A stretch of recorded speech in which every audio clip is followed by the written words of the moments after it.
আজকে আমাদের শুরু হবে নতুন চ্যাপ্টার। তার পরের চ্যাপ্টার, যে চ্যাপ্টার শেষ হলো তার পরেরটাই।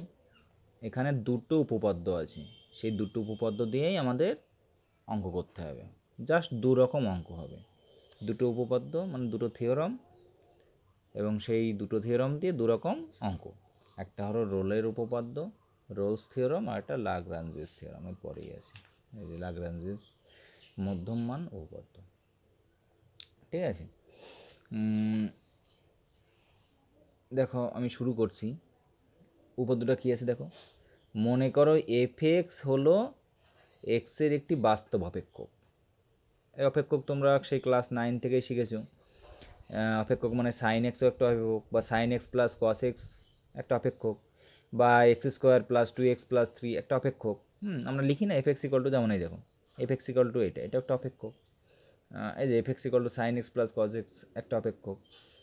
যে লিখলেই হলো। হ্যাঁ, এই যে এটা f x equal to e to the power x minus 1 plus x minus 2, এটা একটা অপেক্ষক। তাহলে এফ এক্স হলো এক্সের একটি বাস্তব অপেক্ষক, এবং অপেক্ষকটি এ থেকে বি বিস্তারে একটা নিয়মে সংজ্ঞাত হবে। সেই নিয়মটা কি আমি এখানে লিখে রেখেছি, ও দেখো। এফ এক্স অপেক্ষক এ থেকে বি বিস্তারে মানে একটা নির্দিষ্ট লিমিট বলে দেবে, যে 2 থেকে 3-এর মধ্যে, বা 10 থেকে 20-র মধ্যে, বা 0 থেকে পায়ের মধ্যে। এরকম 0 থেকে পায় কখন থাকবে, যখন ত্রিকোণমিতিক থাকবে। এরকম একটা নির্দিষ্ট বিস্তার বলে দেবে, যে এত থেকে এতর মধ্যে সংজ্ঞাত। কীভাবে সংজ্ঞাত হবে, যে এই যে অপেক্ষক এফ এক্স অপেক্ষকটা, সেটা এই এ থেকে বি এর মধ্যে, সে মানে 2 বা 2 থেকে 3 হতে পারে, বা 0 থেকে পাই হতে পারে, সেই বিস্তারে সন্তত হবে। এই সন্তত ব্যাপারটা তোমরা ক্লাস 11-এ শিখেছো, আর 12-এর প্রথম দিকেই আমরা প্রথমে সন্তত করেছিলাম, তার অন্তকলন যোগ্যতা করেছিলাম, তাই তো? তা সেভাবে দেখতে হবে সেটা সন্তত কি না। তাহলে এই বিস্তারে সন্তত হবে। 2 নাম্বার, এ থেকে বি বিস্তারে অন্তর্কলনযোগ্য হবে। এই দুটোর মধ্যে পার্থক্য কী? এইটা কিন্তু এ থেকে বি বিস্তার মানে এও হবে, বিও হবে, এবং এর মাঝের মান। আর এইটা শুধু দেখো এর থেকে এক্স বড়, বি এর থেকে ছোট, মানে এর মান ধরা যাবে না এবং বিও ধরা যাবে না। এর থেকে বড় মান ধরতে হবে আর বি এর থেকে ছোট মান, এর মধ্যে অন্তর্কলনযোগ্য। ওকে। 3 নাম্বার কি, f a equal to f b হবে, অর্থাৎ এফ এর মান ধরো 2 আছে, তাহলে এফ 2 এর মান যা হবে, এটা ধরো 5 আছে, এফ 5 এর মানও তাই হবে। এদের যদি সমান হয়, তাহলে এই এ থেকে বি এর মধ্যে, এ থেকে বি এর মধ্যে আমরা এক্সের একটা মান পাবো। ধরো এর মান 2, বি এর মান 5, তা 2 থেকে 5-এর মধ্যে আমরা 3, 4 বা 3.5 বা 3.1/4 বা 3.67 এরকম যাই হোক, হ্যাঁ, অন্তত একটি মান পাবো, যাতে সেই মানের জন্য ধরো এর মান 2, বি এর মান ধরো 5, তাহলে এর মধ্যে ধরো পেলাম 2.5। অন্তত একটি বলেছে, মানে একটা তো পাবোই, 2, 3, 4 ইত্যাদি পেতে পারি। তাহলে ধরো এফের সি এর মান হলো 2.3। সেই 2.3-তে এই এফ এক্স অপেক্ষকের মান 0, অর্থাৎ f dash c, sorry f এক্সের না, এফ ড্যাশ সি। অর্থাৎ এটাকে সেই অপেক্ষকটা ডেরিভেটিভ করব, করে সেখানে যদি এই 2.5 বসাই, তাহলে আমাদের ভ্যালু বেরোবে 0। একটা উদাহরণ দিয়েই বোঝাই। ধরো এই উদাহরণটাই কি আছে, f of x equal to x cube minus 4x। এই অপেক্ষকটা বলে দিয়েছে কত, -2 lesser equal to x lesser equal to 2, এই বিস্তারের মধ্যে আছে। তো আমাকে প্রথমে দেখাতে হবে এই বিস্তারে এফ এক্স অপেক্ষক সন্তত। তো দেখো, তোমাদের একটা জিনিস সবসময় মনে রাখবে, যদি কোনো অপেক্ষক পলিনোমিয়াল হয়, পলিনোমিয়াল কি বলে, পলিনোমিয়ালের বহুপদ উপপদ, কি বহুপদ অপেক্ষক মনে হয়, হ্যাঁ পলিনোমিয়াল মানে বহুপদ অপেক্ষক। যদি বহুপদ অপেক্ষক হোক, মানে এই যে এক্স কিউব মাইনাস 4x, এটা বহুপদী অপেক্ষক। এক্স টু দি পাওয়ার -3 থাকলে কিন্তু সেটা বহুপদী অপেক্ষক হতো না। তোমার ক্লাস 9-এর চ্যাপ্টার ছিল মনে হয় 4টে না 5টা চ্যাপ্টার ছিল বহুপদী অপেক্ষক। হ্যাঁ, যদি এক্স স্কোয়ার থাকে তাহলে হচ্ছে দ্বিঘাত দ্বিপদ উপপদ, মানে দুটো পদ। তিনটে থাকলে ত্রিপদ, এটা ত্রিপদ। হ্যাঁ, বহুপদ অপেক্ষক মানে পাওয়ারে অনেক পদ থাকতে পারে এবং সেটা পজিটিভ থাকবে। নেগেটিভ থাকলে কিন্তু নিচে চলে আসবে, তখন সেটা সন্তত হতেও পারে নাও পারে। ধরো এখানে x⁻³ -3 -4x, এই 4x আছে। এবার এটা মানে কত, 1/x⁻3। এবার দেখো -2 থেকে 2 এর মধ্যে এক্সের মান, এর মধ্যে তো 0 বসে, -2 থেকে 2 এর মধ্যে 0 আছে, তাহলে এক্সের মান যদি 0 বসে তাহলে 1/0 মানে অসংগত, তাহলে সেক্ষেত্রে কিন্তু এটা সন্তত হয় না, তাই না? 0তে অসংগত হচ্ছে, 0তে মানই বেরোচ্ছে না। তাই আমি সহজে একটা মনে রাখবে, যদি কোনো পদ মানে অপেক্ষক এরকম বহুপদী অপেক্ষক হয়, বহুপদী অপেক্ষক হয়, তাহলে সেটি যে কোনো বিস্তারে সন্তত হবেই হবে, কারণ তার মান বেরোবেই। কারণ সিম্পল ব্যাপার তো, এখানে 2 বসাও, 3 বসাও, 0 বসাও, 5 বসাও, 7 বসাও, 100 বসাও, 0.1 বসাও, যাই বসাও না কেন, তাদের মান একটা মান এবং সিম্পল মানই বেরোবে, কোনো অসুবিধা হবে না যদি বহুপদী অপেক্ষক হয়। যাই হোক, তাহলে আমাদের কী কী দেখাতে হবে? প্রথম কথা দেখাতে হবে সেটা সন্তত। তো আমাদের 1 নাম্বার পয়েন্ট দিয়ে তোমরা সিম্পলি লিখে, যেহেতু এটি একটি বহুপদী অপেক্ষক, যেহেতু f(x) একটি বহু পদ অপেক্ষক, যেহেতু f(x) একটি বহুপদী অপেক্ষক, অতএব এটি বা অপেক্ষকটি লিখতে পারো, অপেক্ষকটি 0 ≤ x ≤ 2 বিস্তারে সন্তত। প্রথম কন্ডিশনটা স্যাটিসফাই হলো। 2 নাম্বার, f(x) এখানে লিখেছিলে, তার নিচেই f'(x)টা বের করে রাখবে, সব সময় এটা করবে। হ্যাঁ, f'(x) মানে কত হবে? 3x² - 4 হবে।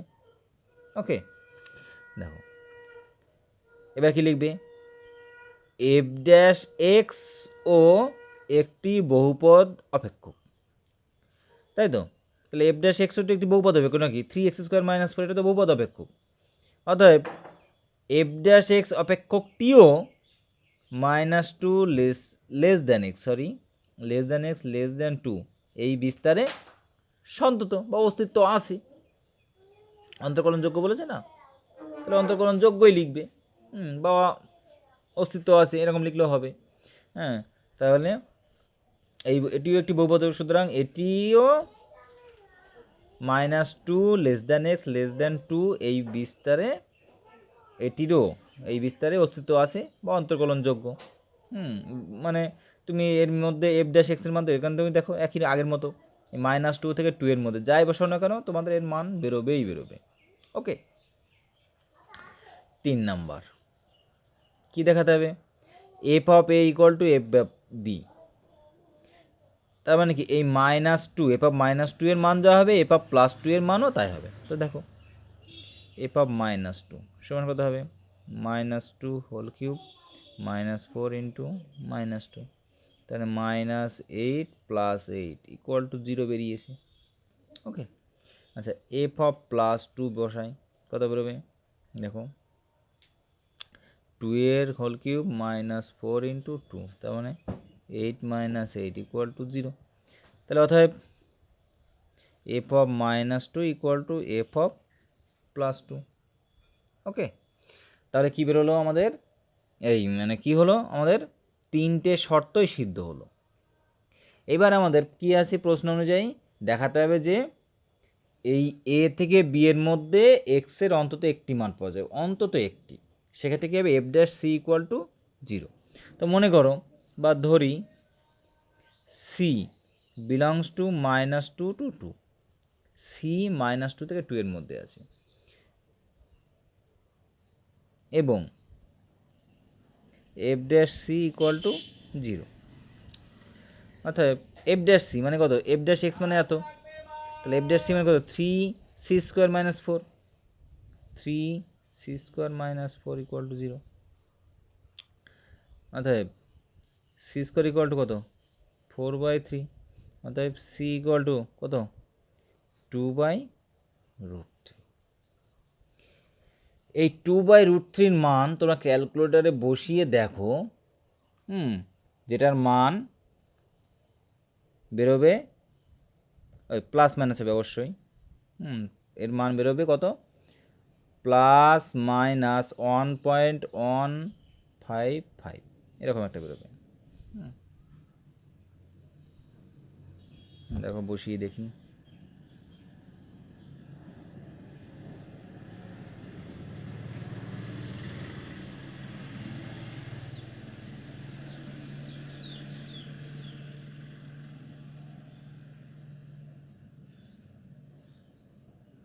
কত, 2/√3, 2/√3, এই যে 1.55,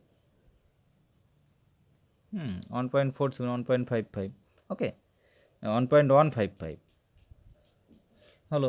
তাহলে দেখো এই 1.15 এটাও দেখো এই -2 থেকে +2 এর মধ্যে, -1.5 সেটা দেখো -2 থেকে +2 এর মধ্যে, তার মানে অন্তত একটি বলেছে, আমরা দুটো পেয়েছি।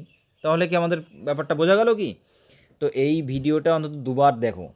এত মানে এটা কিন্তু বেশ মনে রাখতে হবে যে আমাদের কি করতে হবে, যে 1 নাম্বার এটা অন্তত দেখাতে হবে -2 থেকে +2 এর মধ্যে। আর যদি আবার বলছি, যদি পলিনোমিয়াল হয় অর্থাৎ বহুপদ অপেক্ষক হয় তাহলে কোনো অসুবিধা হয় না, সবসময় এটা অন্তত হয়ই। তার ডেরিভেটিভটাও যদি এরকম দ্বিপদ বহুপদী অপেক্ষক থাকে সেটাও ওর মধ্যে অস্তিত্ব থাকবেই থাকবে, কোনো অসুবিধা হয় না। আর এফ অফ মাইনাস মানে f of a equal to f of b দেখাতে হবে, তাহলে ওর মধ্যে একটা বিন্দু আমরা পাবো যেখানে এফ ড্যাশ সি এর মান 0 বেরোবে। অর্থাৎ এই মানটা এবার তুমি এখানে বসিয়ে দাও, কত, এই 2/√3 তো এখানে বসিয়ে দাও, দেখো 0 বেরোবে। দেখো আমি দেখিয়ে দিচ্ছি তো প্রমাণটা। এফ অফ কত বেরিয়েছে আমাদের, 2/√3, তো দেখো 3 ইন্টু এক্সের জায়গায় বসবে কত, x² এক্সের জায়গায় বসবে 2/√3, তার স্কোয়ার -4, তখন 3 ইন্টু 4/3, এটা কেটে গেল, -4 -4 0, তাহলে এফ ড্যাশ সি এর মান 0। বোঝা গেল তো ব্যাপারটা? এই যে সি এর মান এটা এসছে, তাহলে এফ ড্যাশ সি এর মান 0 বেরিয়েছে, বেরোবেই তো, কারণ আমরা এখানে সি দিয়ে 0 বের করে এখানে বের করেছি। উল্টো দিয়ে এটা বসালে তো সেই ইকুয়েশনটা স্যাটিসফাই হবেই। ওকে।